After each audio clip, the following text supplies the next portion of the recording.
Welcome to Saga Thing, where we're putting the sagas of the Icelanders on trial. I'm John. And I'm Andy. In each episode, we choose a saga, discuss its themes, and judge the actions of the characters at the Saga Thing. Well, but not this episode. No, that's true.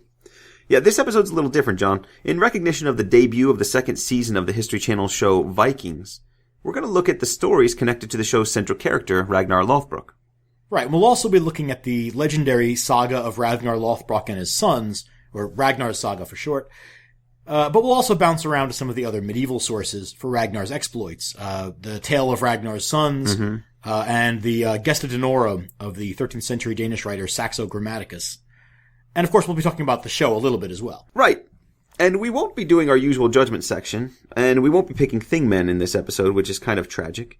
But the Ragnar's tradition it really falls outside our usual family saga subjects. And there's also lots to cover without all the judgment section stuff. Right, and covering all of it, for me, involved binge-watching the first season of the show, since I missed it when it first aired. Yeah. Did you actually finish in time for this? I just barely made it. I watched the last episode just a couple of days ago. Yeah. I got a few things to say about it. Yeah, well, just hang on to those, because we really ought to start by looking at the stories and the history of the characters in Ragnar's saga. Okay, I mean, we can cover the historical evidence pretty quickly, since there isn't much of it. That's right. At the very least, though, we can say that a man named Ragnar did exist at some time, and there's one... Well, a lot of men named Ragnar probably existed at some time. But anyway, so the Ragnar that I'm specifically thinking about is famous for leading a Danish invasion of France in the year 845. He raided right up the Seine River, and he marched all the way to Paris. He had with him thousands of Vikings, and their ships are said to have clogged the river. Now, according to the French chroniclers, Charles the Bald divided his army with one half on each side of the river. Now, tactically, that seems like a bad idea. Well, it just depends on who you're fighting. Charles thought it was a good idea, but in this case, Ragnar knew how to handle himself. He attacked the smaller of the two armies and destroyed it easily. And then he took 111 prisoners and hung them on an island, right in the middle of the Seine, where the second French division on the other side of the river could see them. Right, so not exactly an inspiring sight right before you have to do battle. No, but that's Ragnar's point. It broke the spirit of the only division left to defend Paris, and then on Easter Sunday of 845, Ragnar sacked the city and marched his troops in for a good round of plundering. Well, it's what Vikings do best. Yeah. Well, and get this, John. Rather than gather their forces from outside, asking his brothers for help and things like that, Charles the Bald decided not to trap Ragnar inland. Instead, he buys peace with an offer of 7,000 pounds of silver. And Ragnar's allowed to keep the plunder that he took as well. Pretty good deal. Okay, so where does Ragnar go after that? Well, we don't really know. Some suggestions from the French chronicles say that maybe he went on raiding around a little bit. Some suggest that he died of plague, but the history books don't really say much more about that particular Ragnar. What about the stories of Ragnar in England? Well, it's all a bit confusing, to be honest with you. Now, if we follow the Irish annals, then there was a man named Ragnar, and he came to England after raiding France, so that sounds like this guy, perhaps. In the Anglo-Saxon Chronicle, a place where you'd expect to see Ragnar mentioned, since he plays such a major role in the coming invasion, we really don't hear anything about Ragnar himself, but we do hear about his sons, who led the great Viking army into eastern England. Now, there are a number of other references to the exploits of a man with a similar name to Ragnar, but it's debatable whether they are all the same man or whether the man we know as Ragnar Lothbrok is just an amalgamation of the greatest Viking heroes of the age. Right, and of course we have to cover the name Lothbrok. Yeah, we're going to get to that. But for now, we should just note that Ragnar is a good case study in the kind of problems that historians encounter when trying to separate fact from fiction. So the show is really no different than the writers of history and sagas, in that they're relying on a combination of texts as well as a healthy dose of mix and match history and good old-fashioned making it up to provide the most engaging story they can. Yeah, but definitely not in a bad way. Well, no, but it can make things a bit confusing to someone who digs into the text hoping to find a standard historical narrative that looks like the one they've come to know on the show. For example, Lagertha, Ragnar's wife on the show, doesn't even appear in Ragnar's saga. She only exists in the Gesta Danorum. Yeah, that's right. But she's just as exciting in the Gesta Danorum as she is in the show. Well, maybe more so. Remember, the Lagertha of the Gesta supposedly tried to have Ragnar killed, which is why he eventually divorces her. That's right. But she's a bit more rough there, isn't she? Well, a little bit. I mean, she also stabbed her second husband in the throat with a dart she concealed under her sleeping gown. What a lady. Yeah. And then makes herself queen of his kingdom. Yeah. But the point is, if someone picks up Ragnar's saga, they're going to see that Ragnar has 2 wives, and neither of them is Lagertha. Yes, but one of them is Aslaug. That's the other woman in Ragnar's life on the show. Right, and other major characters from the show are based on related historical figures rather than being anyone from the saga directly. So take another example. Ragnar's brother Rollo is not mentioned in any of the source texts. Yeah, the best I can figure is that the name refers to maybe Rollo the Viking. He was the first Scandinavian ruler of Normandy. He's an important person for English history as well, since his great-great-great-grandson is William the Conqueror. Yeah, the character almost has to be a reference to that Rollo. Among other things, he'd be a contemporary of Ragnar's. Right. By the way, I was doing a little bit of research for this conversation. I'm glad one of us did it.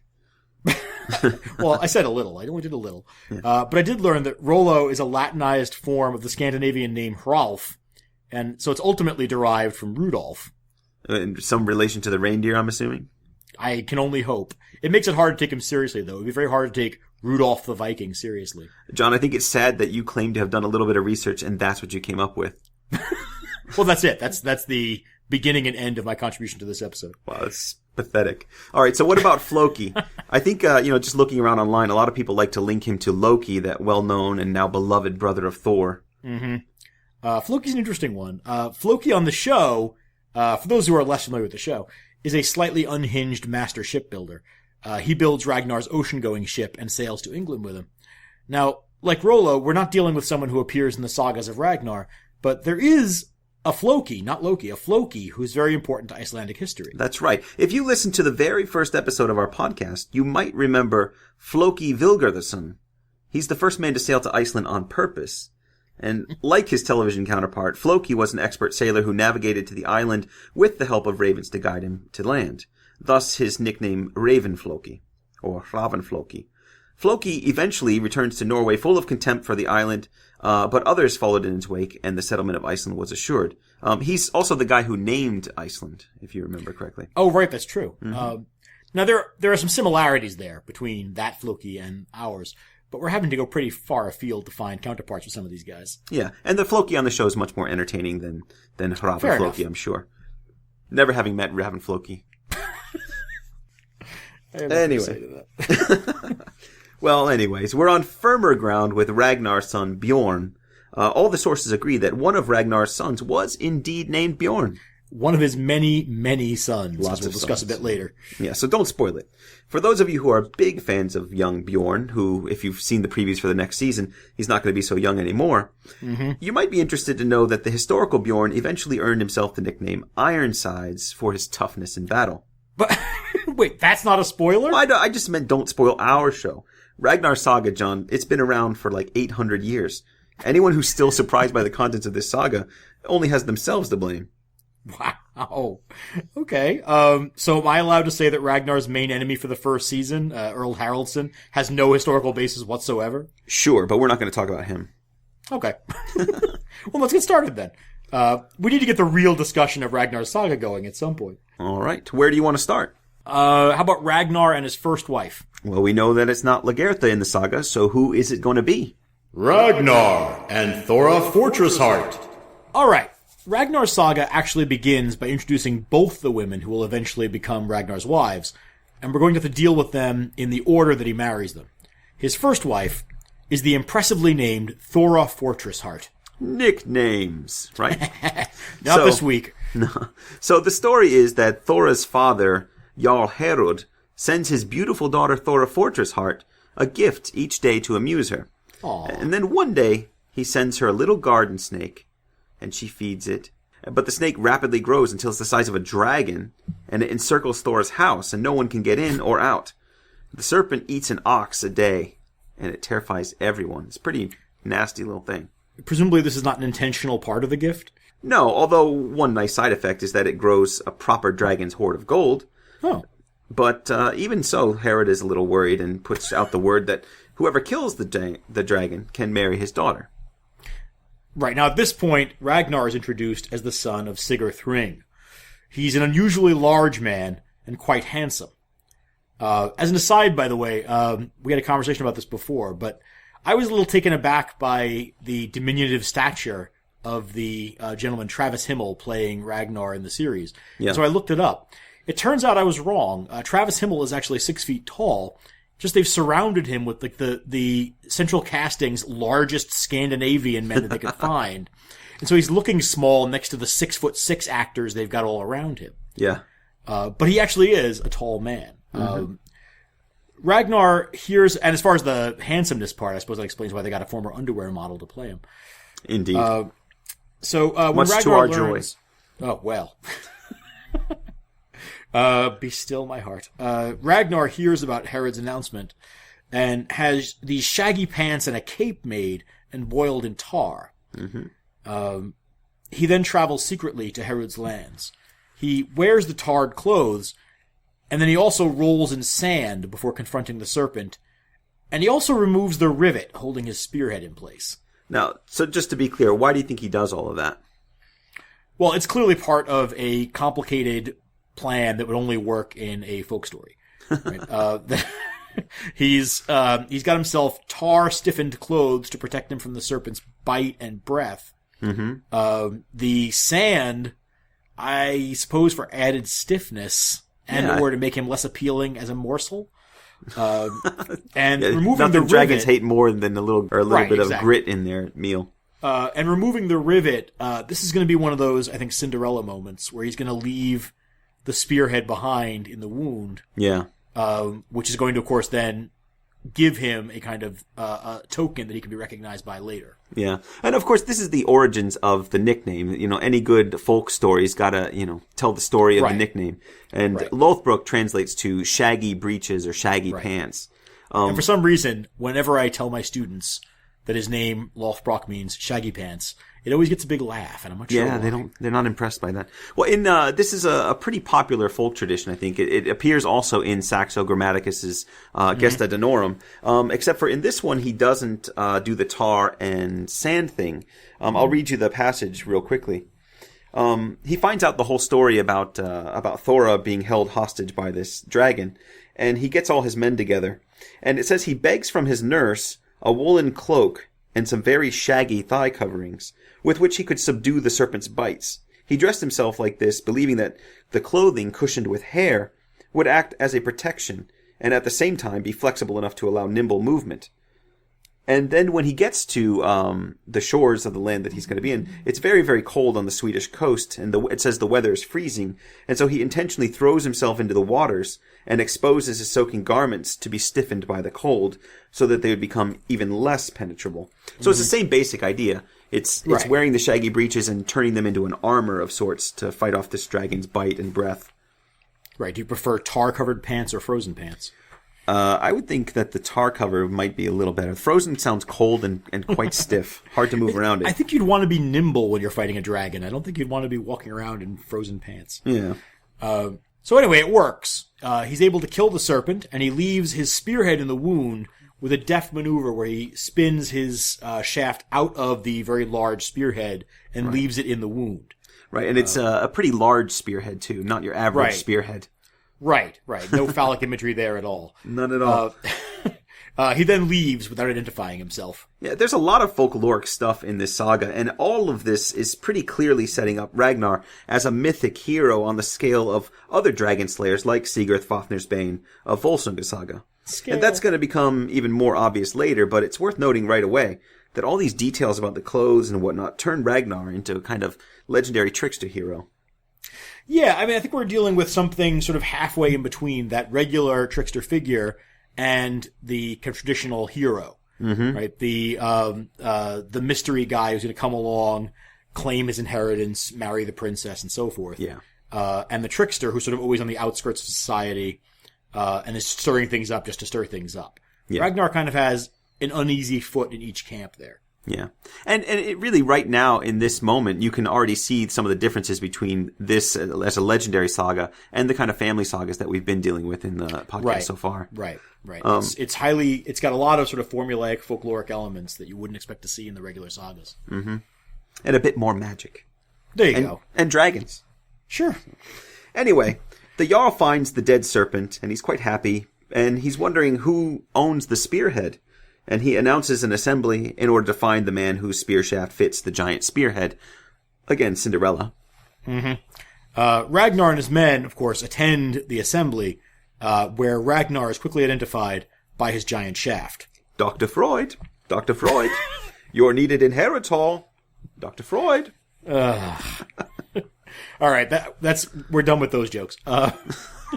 So Ragnar then marries Thora right there at the assembly. The saga kind of fast forwards through the years of their happy marriage. Although we do learn that she and Ragnar have 2 sons, Eric and Agnar. Right.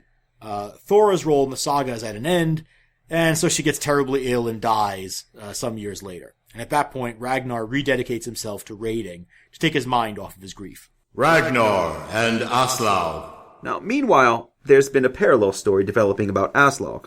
Right. Now, we're actually jumping back to the very first chapter of Ragnar's saga here. Exactly. And now, it may seem odd that the saga opens with a chapter about Aslaug, but when we realize that she's the orphan daughter of Sigurd Fafnirsbane and Brunhild, it all starts to make some sense. Yeah, I mean, we call this Ragnar's saga, but it's only tangentially his saga. Aslaug and her sons play a much more significant role than one might think of looking at the title.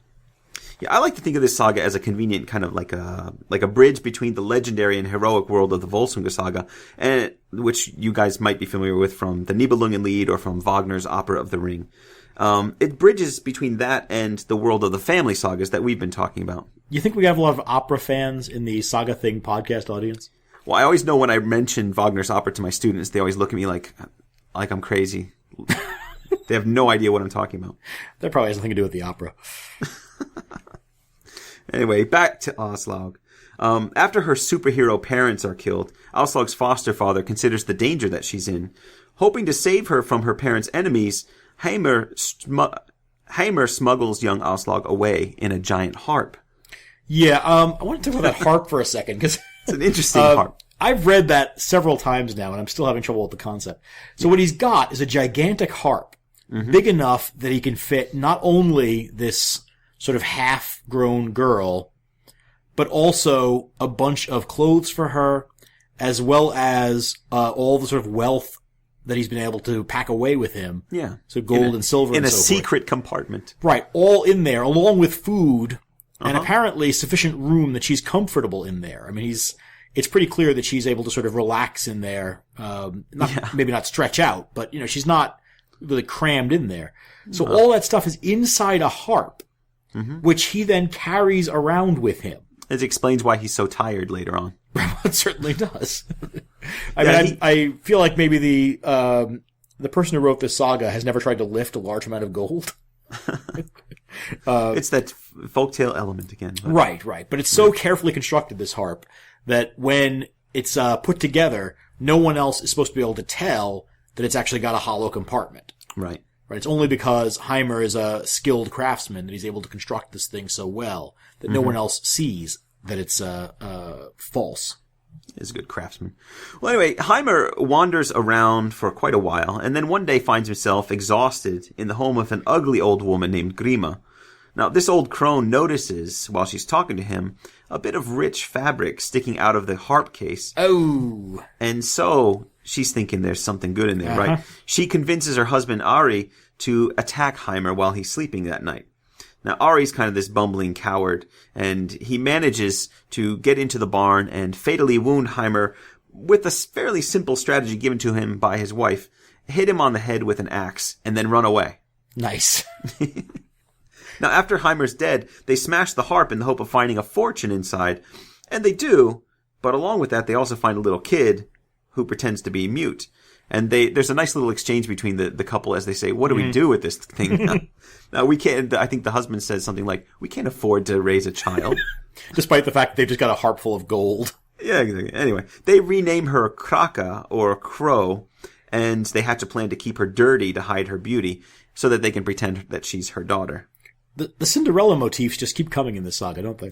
Yeah, absolutely. Anyway, years pass like this, and it's sometime after Thor's death that Ragnar and his men spend some time in Norway doing a little bit of raiding. Now, the ship's cooks go out and they meet Grima the crone and her daughter Kraka, and they notice that Kraka's quite a bit more beautiful. She's made a point of washing up before meeting them. I guess strangers don't come by often, and so she's taken this as an opportunity.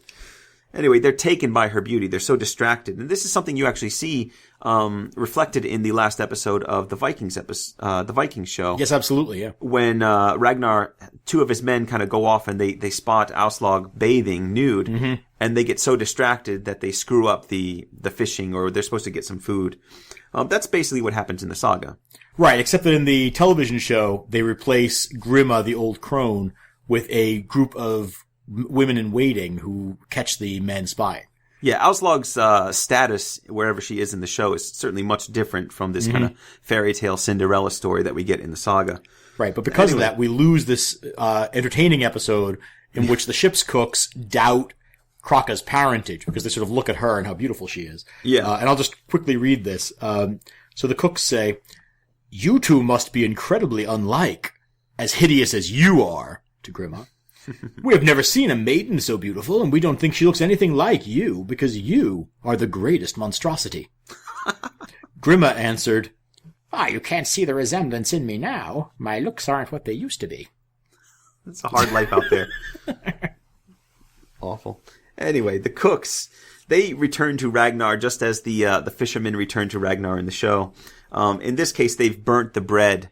And Ragnar and his men on the ship are saying, what happened out there? And so they say, "Hey, look, there's this really hot girl who's got a troll mother." And Ragnar's intrigued, just like in the show. And he decides to test them and her with a little riddle. And this is one of the closer parallels with the show, since the riddle is exactly the same as the one from the show, as is the solution for the most part. Right. Yeah, and the riddle is essentially, it's a series of conundrums. Aslaug is to come to Ragnar neither dressed nor undressed, neither hungry nor having eaten, neither alone nor in company. And so the test is to see whether she's clever enough to work out solutions to these problems. Yeah. Now, in the television show, you get Aslaug very nobly entering the scene, wearing her fishnet, in the company of a dog, and chewing on I think an apple or something like that. Right. In the saga, it's a leek. I'm not gonna, make a big deal over a leek versus an apple. But unless, of course, the show is trying to do something about Aslaug now as a temptress, carrying the apple with her. Interesting. Who knows? That could be. Anyway, so she passes the test, which impresses Ragnar, but she refuses to step onto the ship until Ragnar promises her safe conduct. At that point, her dog bites him, and Ragnar's men, they beat it and throttle it with the bowstring until it's dead. Jesus. They left that out of the show. And it kind of violates their promise of safe conduct. Ragnar then tries to convince her to embrace him, but she refuses. He tries to ply Kraka, who is Aslaug, with one of Thora's gold and silver embroidered shirts as well, but she refuses, which is kind of rightly weird. So. He's just carrying this thing around just in case. Yeah, it's either, that offer is either crass or creepy or just really sad. Yeah. But it's definitely not a solid courtship strategy. Hey, you're about the right size to wear my dead wife's shirt. Doesn't really have the right tone to it.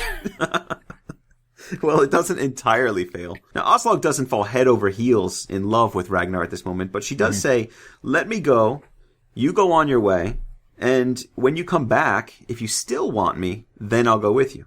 And so Ragnar follows this. He goes away, and then he soon returns. And after cursing her parents, quote-unquote parents, she sails away with Ragnar. Right. Now, but she's not done asserting herself with Ragnar, right? This is not going to be the compliant Thora.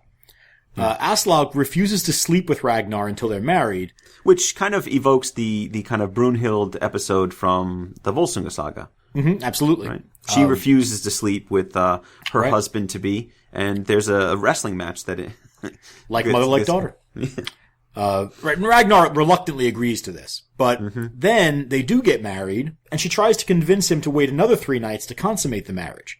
And she warns him, she sort of speaks a verse, warning of the boneless child that will result if he doesn't wait. Yeah, but Ragnar's had enough of waiting, and as the saga author discreetly puts it, he disregards her advice. The Ragnarsons. So the married couple is happy together, but the result of Ragnar's impatience is that their first son, Ivar, is boneless. Yeah. Now, what do we mean by boneless? It's been interpreted a number of different ways, and I should preface this by saying this guy's going to turn into one of my favorite characters. But anyway, the boneless thing is pretty interesting.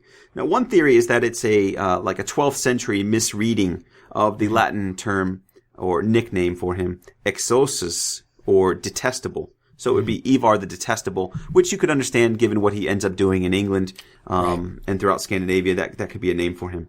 That they took this word exosus and mistook it for exos, which means boneless. And others suggest that he has a brittle bone disease, maybe he's legless, or maybe he's even impotent. Yeah, I've heard that one. The saga author here seems to portray him as physically weak, or maybe paralyzed from the waist down. But of course, because his arms are not weak, right? As we see later on, he's got a quite powerful draw on a bow. Yeah. So it's hard to say how we're meant to take it. But in any case, we've got a lot more sons to get through. Yes, and Ragnar and Aslaug, they were quite active. Well, according to the saga, they have 3 more sons in quick succession. First, Bjorn Ironsides. Bjorn! Hey, there he is. It's about time. Yeah, exactly. There are more. Bjorn has brothers named Hvitserk and Ronvald. But that's just the tip of the iceberg. If we start putting together all of Ragnar's sons, we end up with a list of nearly a dozen figures. And this is drawing from, obviously, other places, other sources. Right. And I'll just go through these very quickly. We've already seen Eric and Agnar, Thora's sons. Eric later on gets the name Windhat, by the way. Then we have the sons of Aslaug, Bjorn Ironsides, Ivar the Boneless, sometimes called Ingvar, Hvitserk, Roenvald, and then later we're going to see another son, Sigurd, joining the group. Then in the Gesta Danorum, there are more sons. In the Gesta Danorum, Ragnar is less faithful to his wives, and so these come from a variety of sources. Which is much more in keeping with the behavior of a Viking lord. Right, it's worth noting that the Ragnar of Ragnar's saga is actually quite devoted to his wives. Each one in turn. He's quite loyal to them. Yeah. Whereas the Ragnar in the television show seems to have the wandering eye of the Gesta Danorum Ragnar. Yes, exactly. Because in the Gesta Danorum, he has 4 more sons with other women: Fridleif, Dunwat, Ragbard, and Ube. Those are great names. Or Uba, depending on which source you're reading. Uba gets the nickname the Wise, by the way. So that's 11 total sons. It's a lot of kids. You can see why they become kind of intimidating. Well, part of why I think he does that is it's because he's conquering so many different places, or trying to, and so he's maybe trying to lay some seeds, if you will, that will grow into mighty oaks and rule in his name. Right, a son in every port. Yeah. The other 3 boys carry Ivar around since he can't walk, and he becomes their ringleader despite his handicap. Once Aslaug's boys are grown up, they become envious of the reputations of their half-brothers, Eric and Agnar, and so they ask Ragnar to fit them out with a ship and some men. They're successful in their initial raids, but Ivar wants to test their mettle against a more impressive foe, so they decide to attack Hvitserk, a place that their father once attacked but then failed to conquer. Now, that competitiveness among the brothers, and between the sons and Ragnar, it really drives most of the rest of the saga. Absolutely. But Ragnar is so much younger in the show that his son is still a kid in the first season, and it kind of seems like the writers are using Ragnar's brother Rollo as a replacement for that competitive shadow to Ragnar. That's a good point. I know.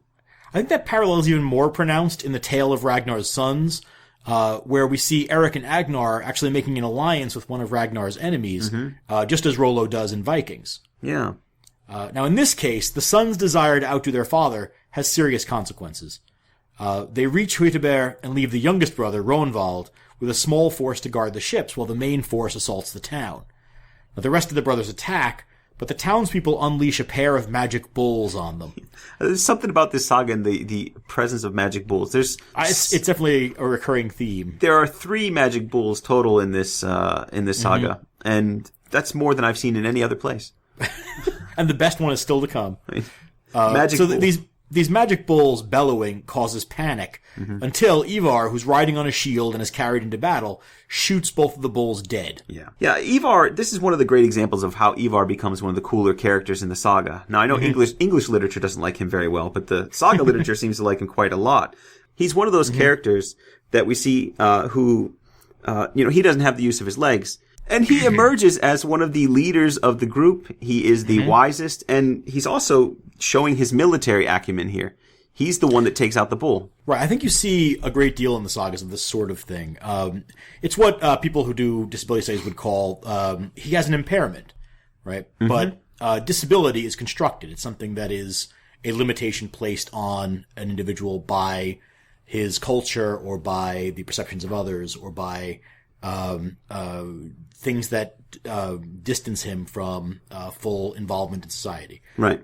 So in modern society, that would be a building that is not handicap accessible, for example. Or, for example, tying your mentally handicapped child to a stick, like we saw in Gisli's saga. Episodes. Right? Right, exactly. So in this saga, what we see is a figure who is acknowledged for his physical difference. Right? His brothers recognize that he needs to be carried into battle. He can't bring himself to the battle. Mm-hmm. But as he's going to say later on, he insists on having a hand in whatever they're doing. He insists on involving himself physically as well as in the capacity of leadership in what they're doing. And so in a number of the sagas, I think what you see is a very much an individualized response to what we would call disability. Right.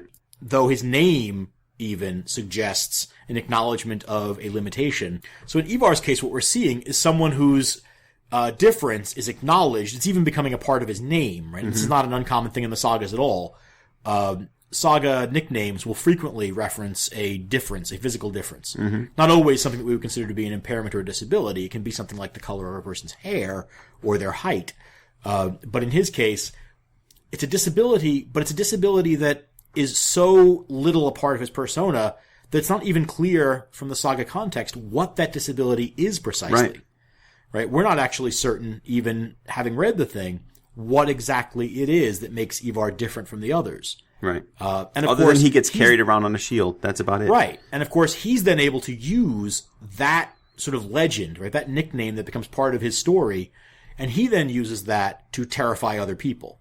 Yeah. Right. That the name Boneless may have a connotation of being a were-serpent. It may have these connotations of being touched by the gods. That there are all these ways that he gets sort of mixed in with a kind of intimidating folkloric figure because of the name that comes about from his disability. Yeah. Well, and I think he's really able to kind of control that perception of himself. What's interesting about it, too, is that this is a 13th century construct of this character. Mm-hmm. It doesn't reflect an actual person. Like we say, we don't even know if he was impaired in the way that the saga describes him in real life. This is a 13th century author sitting down and sharing his cultural view of that impairment, just like they do in other sagas. So it's pretty cool. But we should get back to what happens after the bulls die. Certainly. Well, and of course, what happens is that with the bulls dead, the two forces can meet in battle for real. Yeah. But at this moment, Rognvald, the youngest of the brothers, who's annoyed at being left behind. If you remember, he's been left behind to guard the ships. He convinces his men to follow him into the fight, and unfortunately, he immediately gets himself killed. Alas, poor young Rognvald, we hardly knew ye. You're not kidding. Some versions of the story actually forget all about Rognvald and never even mention him. Well, it's not like he accomplished much. Harsh. I didn't say I didn't say he deserved to die. I just said he didn't do much. Oh, well, the rest of the Ragnarsons win the day, and of course they wreck the town before sailing off. But don't worry, there's more bloodshed and more magic cows to come. Moo.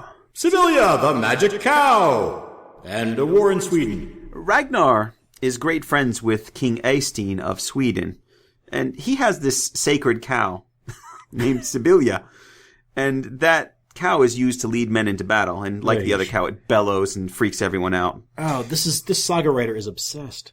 Yeah, and he doesn't even break it up. You know, you want to spread your magic cows out, but so on a visit to Eystein, Ragnar is convinced by his men to accept a betrothal to Eystein's daughter. Isn't he still married to Aslaug at this point?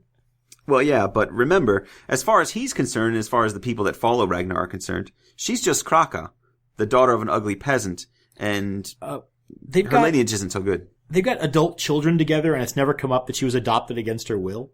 Yeah, apparently not. She didn't bring that up. So his men argue that a peasant's daughter is just not a suitable wife for an ambitious earl like him, and Ragnar consents to the betrothal.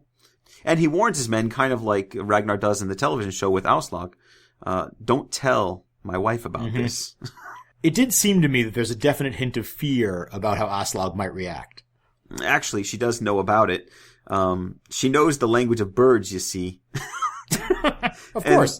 And the little birds tell her that Ragnar has been stepping out even before he gets home. Okay, now, for those who aren't familiar with the context, Aslaug's ability to speak with birds is a sign of her parentage. Mm-hmm. Her father Sigurd gained the same ability from consuming part of a dragon. There's a very beautiful moment in Wagner's opera that there you go. hear little music there. It's the birds singing, and Sigurd starts to understand what they're saying. It's pretty cool stuff. This has been Opera Hour with Andy Pfrenger. Well, anyways, in case all of that's too subtle for Ragnar, she finally announces her real name and her parentage. And as proof, because he doubts her a little bit, she says that she's pregnant with a son who's going to have the mark of a serpent in his eyes. This turns out to be true, just like how does that prove anything? Well, her father killed a dragon, you see, and she can talk to birds, and, well, her son has a snake image in his eye. What more proof do you need, John? But this is their fifth son together. Why does this one have snake eyes? I'm not complaining. It's a pretty cool birthmark. It doesn't make any sense. Just leave it. You got to put it aside. The son does have snake images in his eyes. All right. So, Ragnar accepts the story and does not marry Eystein's daughter. The son is obviously Sigurd Ormyaga, or Snake in the Eye, someone who we've referenced in the nickname section before in this Absolutely. podcast. But of course, this isn't the end of the story. It's the end of Sigurd's birth. But Eystein is understandably a little annoyed about Ragnar dumping his daughter. Yeah. And so tensions rise between them. Now, Ragnar's sons, Eric and Agnar, who we haven't seen much of so far, decide that they will preemptively raid Eystein's lands, since that's kind of the Ragnarsson solution to everything. Well, yeah. Yeah, he's like your father's friend. He's like, we'll go conquer him. There's a bit of a bad omen as they're setting out, though. As Agnar's ship is being launched, a man is run over by the keel, and he's killed or squashed. Right. Well, that's the one implies the other. Yeah, I think so. Now, there are various apocryphal stories about slaves being tied down in front of new ships to float the ship in blood. It's true that blood sacrifice sometimes attended the launching of a new ship, but it was usually more of a religious ceremony. Either way, the actual running over of a person in this case is unintentional. It's clearly meant as a bad omen. It's an accident. Yeah. So Eric and Agnar land in Sweden, but Eystein has gathered a large force, and the bellowing of his magic cow, Sibylla, disorients the Ragnarsson's men as the Swedes attack. Yeah. So Agnar, who again has this bad omen hanging over him, is killed in battle, and his brother Eric is captured. Now Eystein offers to make a truce and marry his daughter to Eric instead of Ragnar. That's actually a pretty reasonable offer from a man who's just been attacked by the would-be bridegroom. Well, in any case, Eric's not interested. He asks to be killed instead by being impaled on a bed of spears. What does that say about the looks of his daughter? It's pretty rough. I mean, or it may have more to go about Eystein as a father-in-law. Have my daughter. No, I think I'd rather die on a bed of spears. You don't mind if I move into the longhouse, do you? Now, before Eric dies, he speaks several verses, including one which predicts that his stepmother Aslaug and his half-brothers will respond to news of his death with fury. And messengers manage to bring the news to Aslaug and the remaining Ragnarssons. What happened to the birds? Why didn't they tell her? Well, you'd think so, wouldn't you? Maybe there aren't any birds in Sweden. Oh, well. But Ragnar, he's off raiding somewhere. He doesn't know anything about this. Right. So, yeah, we probably should have mentioned that earlier. Ragnar is absent from his own saga for most of it. In fact, Yes. One of the most obvious ways that the Viking show deviates from the sagas is that the show actually focuses on Ragnar. Right. Anyway, so when his family finally get the news, Aslaug and the now 3-year-old Sigurd are all for vengeance, but Ivar, Bjorn, and Hvitserk resist at first. Eventually, though, Sigurd's brave poetry calling for action changed their minds. Yeah, the 3-year-old poetry shames them into action. The brothers, they all prepare separately. Sigurd, the 3-year-old, equips 5 ships. Hvitserk 5 and little Bjorn, tiny tugboat ships. They're all made out of newspapers. Right. No, they're real ships, and he's going to command them. Hvitserk and Bjorn have 14 between them. Ivar has 10 ships, along with a land force he's sent separately, and Aslaug brings 10, though she's said to be commanding the land force. Right. They make their way to Sweden, and they begin laying waste to the countryside, and that's when Eystein's forces counterattack, bringing with them the magic cow Sibylla, and its bellowing dismays all of the Ragnarsson's forces. But Ivar has a plan. A crazy, crazy plan. Crazy like a boneless fox. Ivar's brilliant plan is to be carried forward with a massive bow. And then he wants to be thrown at Eystein's mad cow. Now, so if you can imagine, he's being carried on his shield. He doesn't seem to be affected by the cow's bellowing. Mm-hmm. And he wants his men to throw him physically at the cow.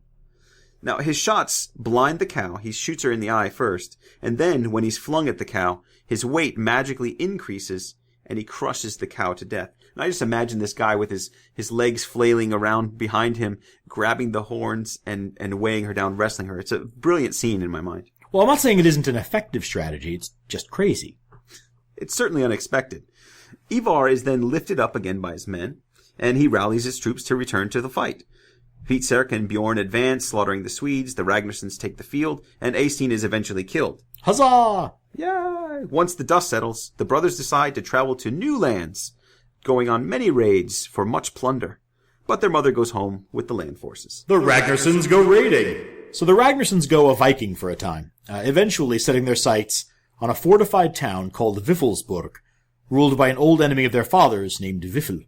Yeah, Viflsburg was apparently the site of modern-day Avanches in Switzerland, and it's referred to in several medieval sources as having been the site of an important town on pilgrimage routes until the Ragnarssons kind of showed up and wrecked the place. That sort of gives away the ending to this part. I'm sorry about that. As I was saying, the brothers surround the town and offer to take the place peacefully rather than wrecking it if they're resisted, but they're laughed at by the town's confident defenders. I just have to say that laughing at the Ragnarssons, given their reputation and their father's reputation, that's not a smart survival strategy. Well, at first it seems like the defenders' confidence is entirely justified. Mm-hmm. 2 weeks of siege make no headway whatsoever, and the Ragnarssons are on the verge of giving up. But the townspeople are by now openly mocking them, hooting at them and dangling their riches from the walls. Throwing dead cows at them, stuff like Monty Python. All but. Ivar sees this and has a sort of apoplectic fit. When he recovers, he hatches a plan to destroy the walls with massive amounts of burning wood piles gathered by his army and placed around the outside of the wall. Mm-hmm. The plan works, and the town's defenders are easily defeated once their wall is destroyed. And of course, true to their word, the brothers burn the town down after ransacking it. Good on them.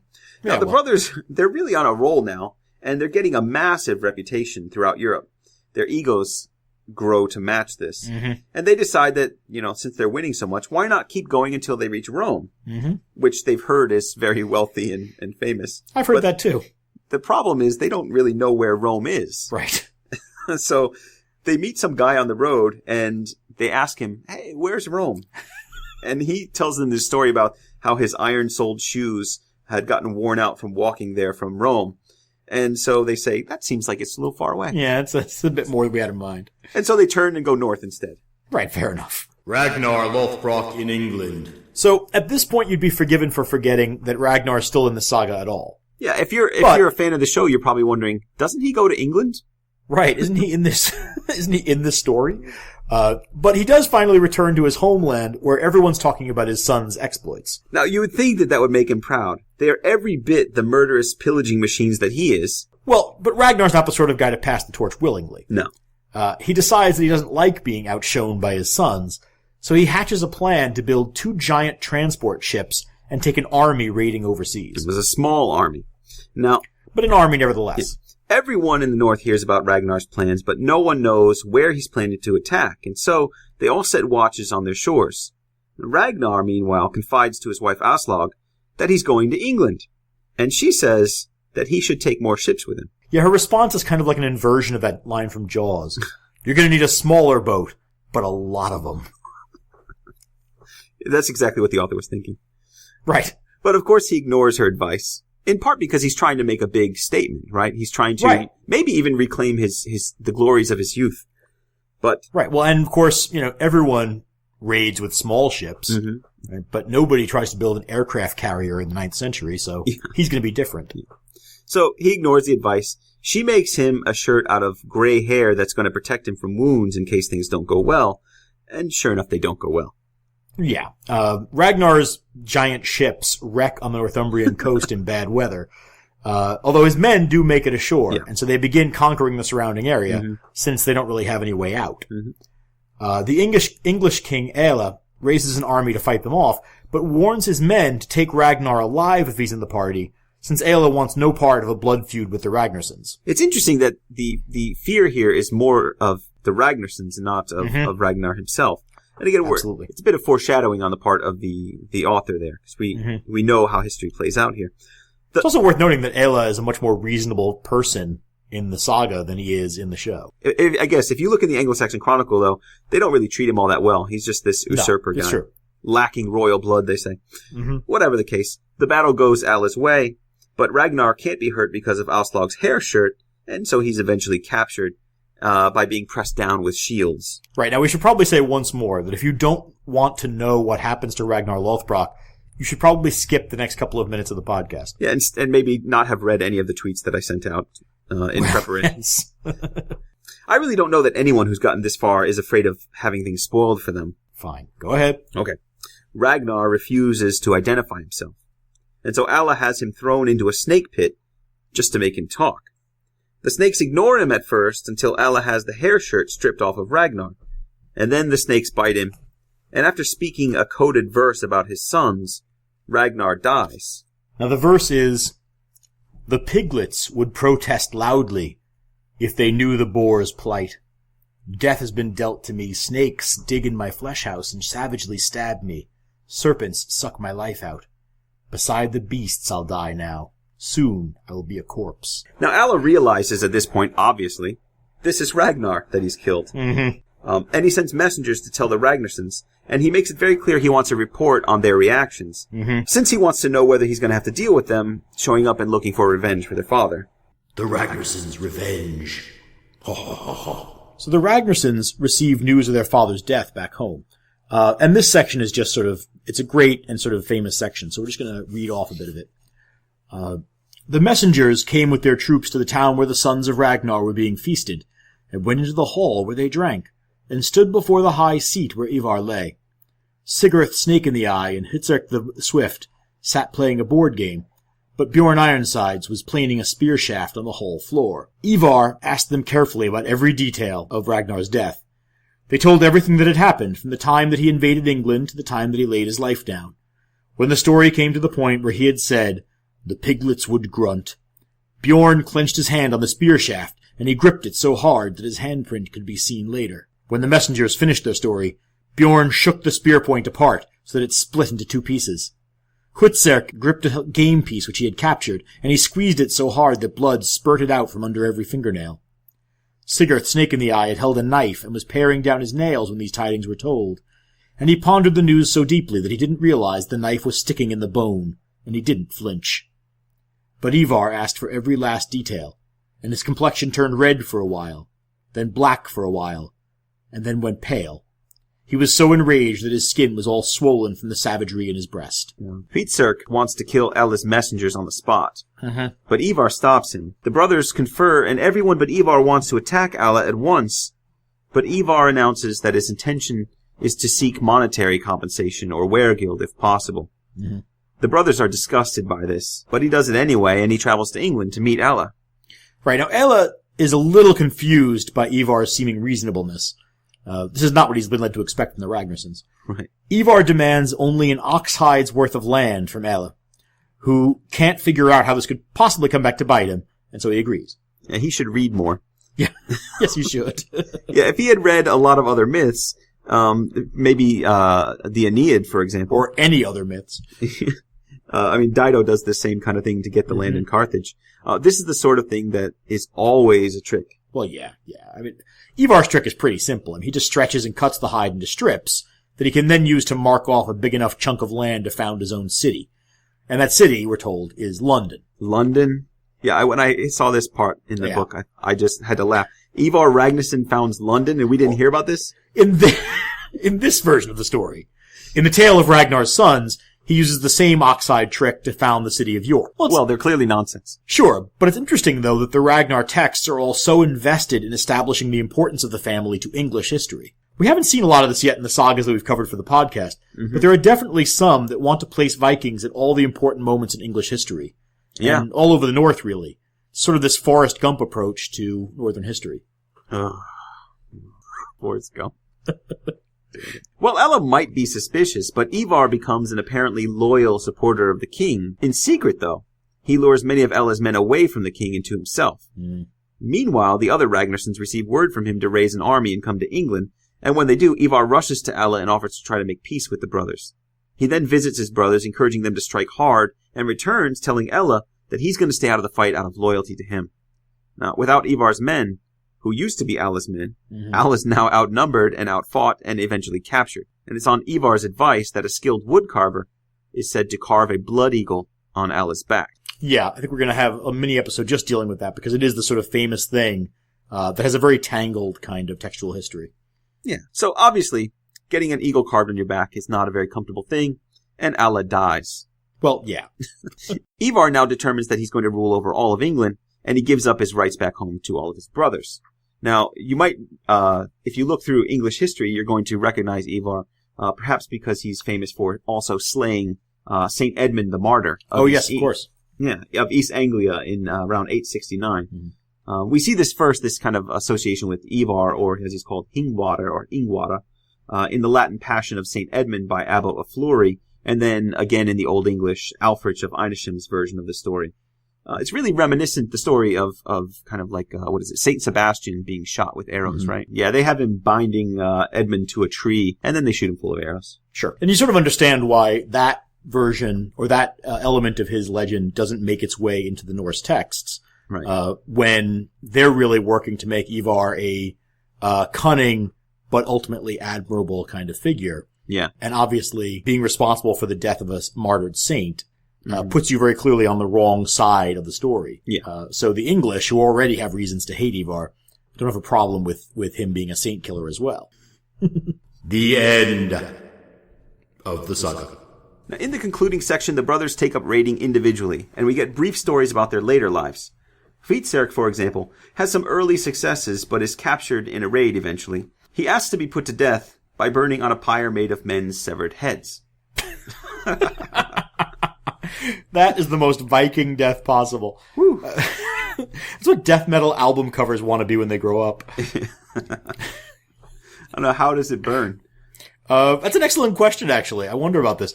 So, I mean, presumably you're dealing with, like, hairy, bearded heads. Right. But I can't imagine that hair burns hot enough to kill a person laying on top of them.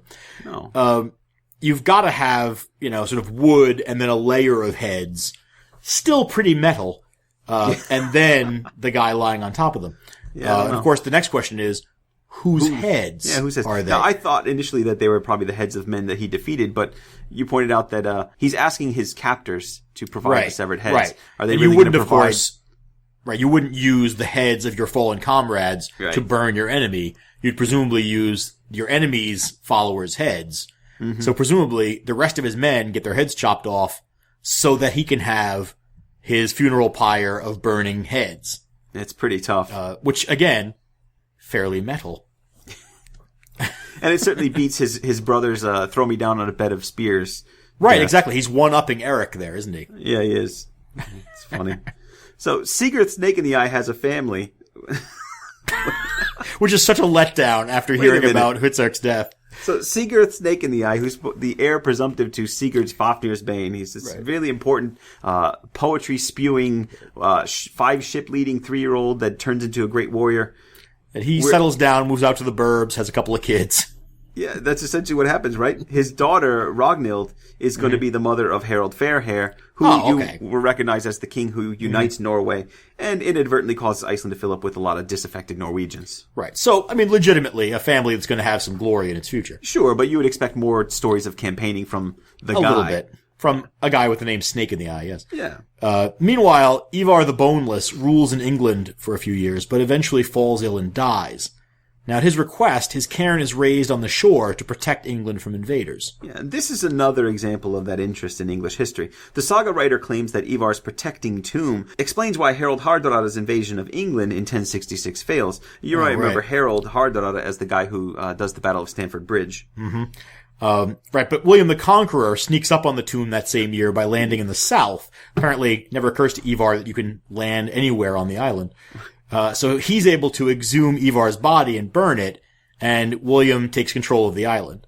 That's Rollo's great-great-great-grandson, William, to you. I don't see that catching on. No, it's too hard to say. Last but not least, Bjorn Ironsides has a number of famous descendants, especially Thord of Hoftestrand, an ancestor of both Thorfinn Karlsefni, our friend from the Eric the Red saga episode, and, of course, the infamous Snorri Sturluson.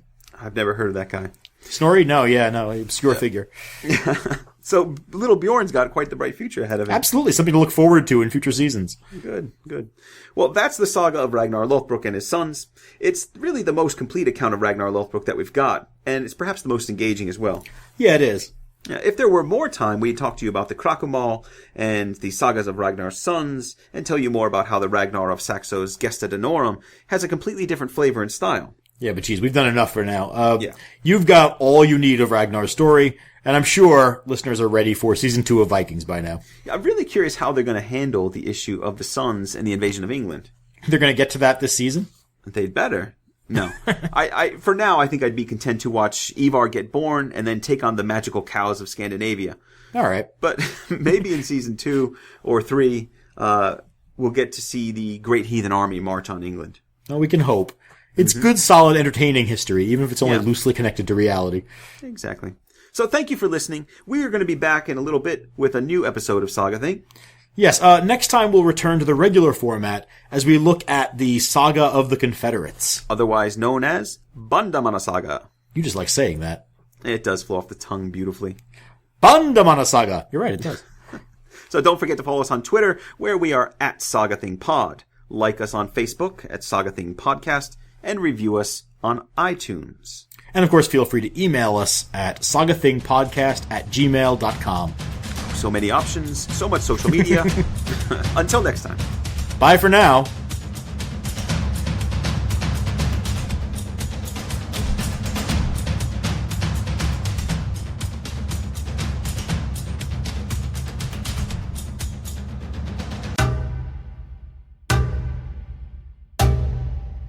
Crazy like a boneless fox.